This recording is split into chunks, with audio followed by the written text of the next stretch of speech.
It's been too windy to spray and kind of too wet to work ground, so I've been working on this, taking out this tree line here. Got it out here.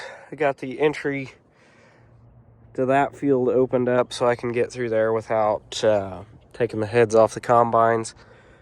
Open that up so I can bring equipment in a lot better, and still got to take out that little bunch of trees, that little tree, and I'll probably take out that little bunch there. And this will all be opened up to one field. So, picked this rental farm up last year, farmed it last year. Did well, didn't do bad at all, but it's just a pain getting in and out with equipment. So, got the green light from the landowner to take out some trees and make it a lot nicer to farm. But I think there's roughly 50 acres here, something like that. So should make it a lot nicer farm now. Well, right or wrong, it's way too windy to spray, and I didn't want to sit and twiddle my thumbs, so we're pulling the finisher. It's plenty wet, but it's sunny and it's windy, and it's going to stay sunny and windy tomorrow too. So I'm thinking maybe, because today's April 15th, thinking maybe here in a couple days I can throw 100 acres of soybeans out here. So that is the plan. We'll see what the weather does. It's plenty tacky, and I probably shouldn't be doing this, but this clay ground, once you open it up, it dries out pretty quick. But I can't spray, otherwise I'd be doing that. But I was determined to take advantage of the weather and do something, so we're doing this. It's doing a pretty good job. It's plenty tacky, but this finisher's doing a very, very good job, so I'm happy with it so far.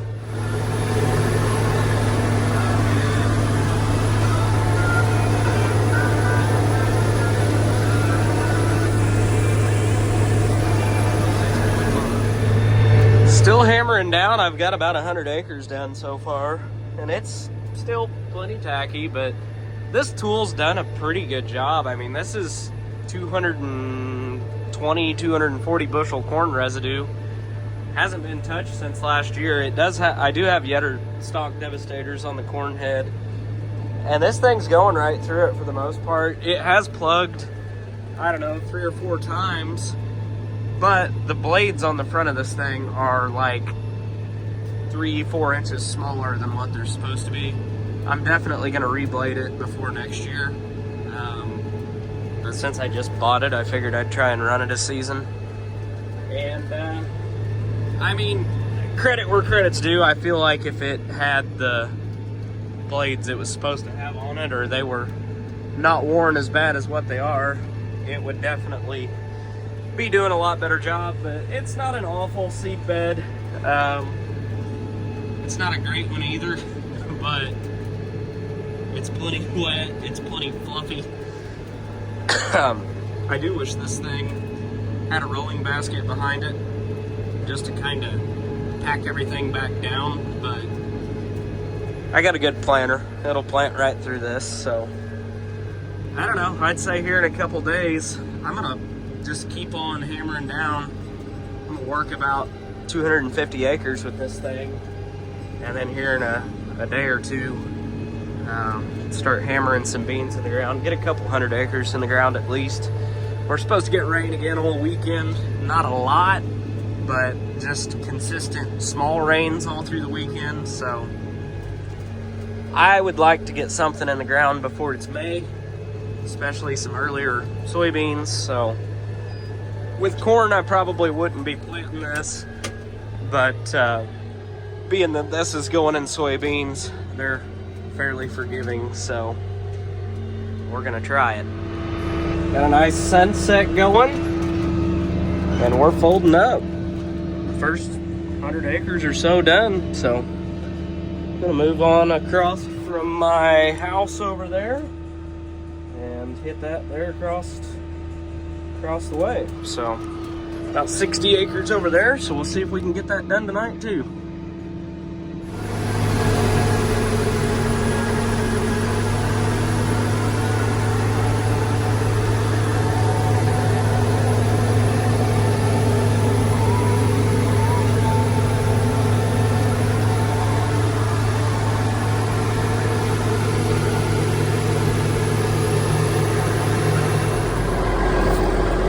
dinner wagon came.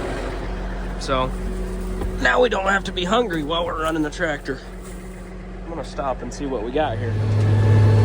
Ate our dinner and got started on another field here, and it's definitely a little bit heavier. I'm gonna finish it anyways because there's not a whole lot here.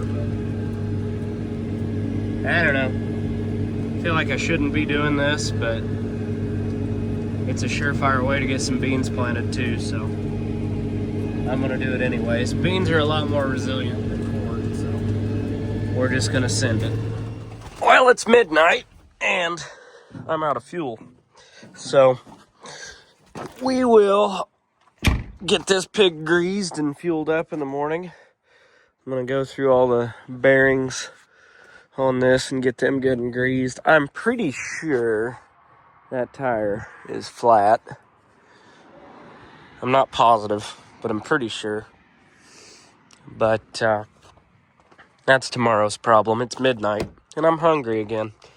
So I'm gonna go get a couple hours of sleep and be back here in the morning. Morning. We're gonna get this thing greased. I slept in a little bit this morning because I've been feeling under the weather for like a week or more. So I slept in till about 8:30, and honestly I really needed that. So anyhow, I'm gonna get this thing greased and get going. Well, 202 gallons and a tube and a half of grease later, and this is ready to go again.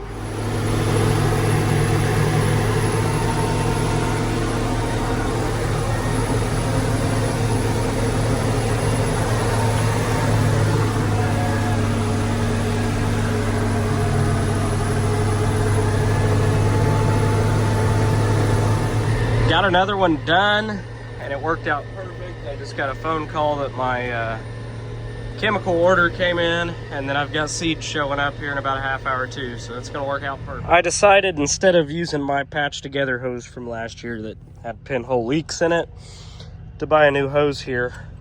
1.25 inch hose, about 10-ish feet long.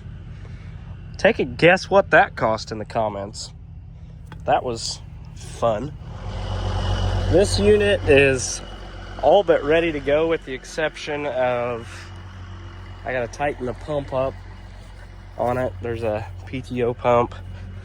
I forgot to tighten that down on the drawbar, so I gotta tighten that down. I top that off with hydraulic fluid. It doesn't look like my hoses are leaking, I don't think. So we're good to go there. And other than putting seed in it and testing it, I think it's ready to go. So, still got to throw my iPad and Climate Field View puck in here. Here's the bolts for the pump. And then we're ready to go. And fuel. I need fuel. Can't forget that. The cool thing about this tractor is I don't ever have to put anything in that. That's the way I bought it, and that's the way they all ought to be.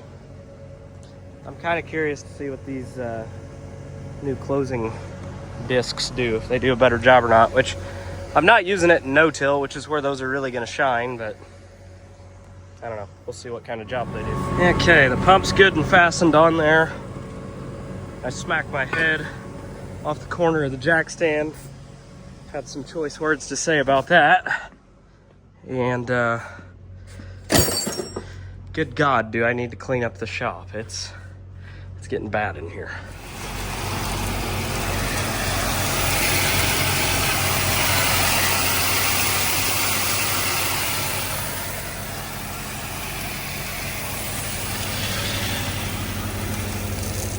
I'm still missing a Climate Field View puck and an iPad. And this is a little embarrassing. It shows how much I use it. Pretty sure it's still in the combine from last year.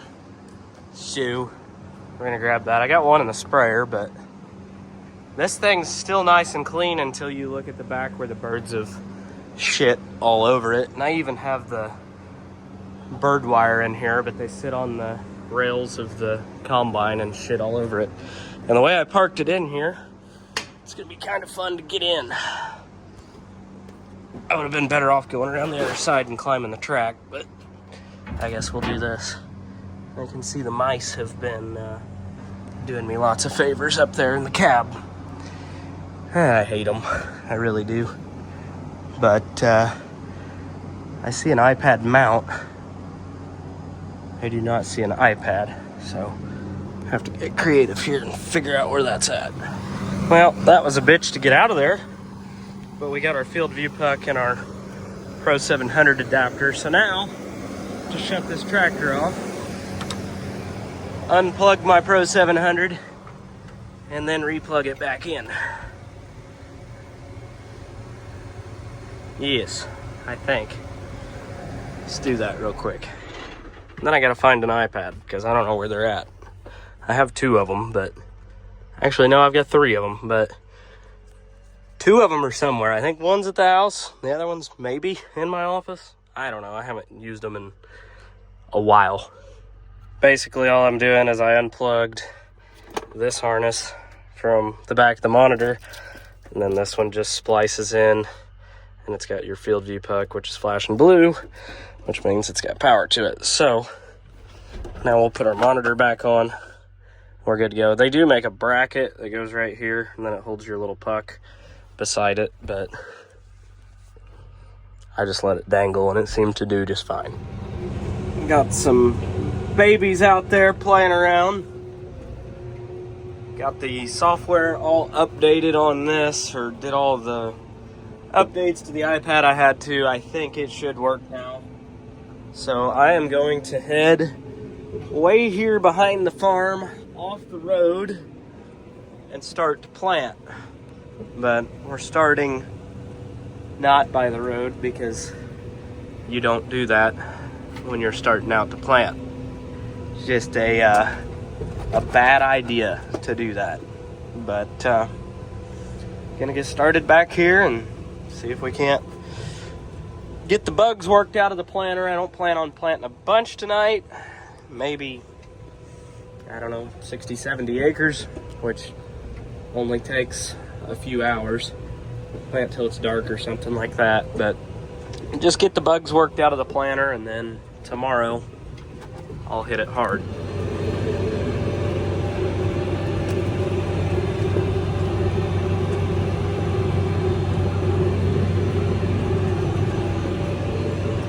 Well, I've got 12 acres planted so far. She came and brought dinner. But I'm gonna make sure I don't hit her here. But 12 acres planted so far. It got some bugs worked out. This planter has it's a cable drive, which I do not like at all. And I keep them on hand because you break 1 or 2 a year. And I know more than planted about 50 feet and one of the cables broke. So I had her bring the Ranger down here. Locally, we're right here behind the farm. So I had her bring the Ranger down and pick me up, and I grabbed one out of the shop and threw that on real quick. They're not hard to put on, but we got that on, and we're back to all 24 rows planting. So just a little sliver left in this field, and we'll fold up. I don't know if I'll plant more tonight or not. We'll see how I'm feeling. The next field I'm gonna plant was, I don't know. I might plant part of it, but we'll see.